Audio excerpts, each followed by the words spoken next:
Kaya bawal magdala ng pagkain sa laboratory kasi may chances na matapon, tapos magkaroon pa ng electric.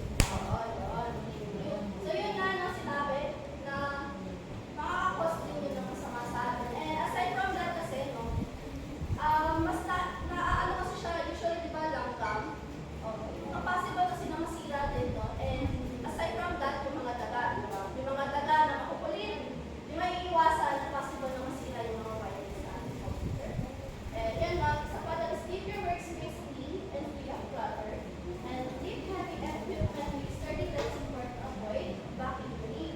So syempre, dapat make sure na sturdy yung mga biti natin kapag nagbubuhat kasi pwedeng maapektuhan yung likod natin or bawa kung gumagamit ng mga hagdanan. As much as possible, no, may kasama kayo na hawak mo kasi para maiwasan na masaktan. So meron din tayo sa fire safety tips.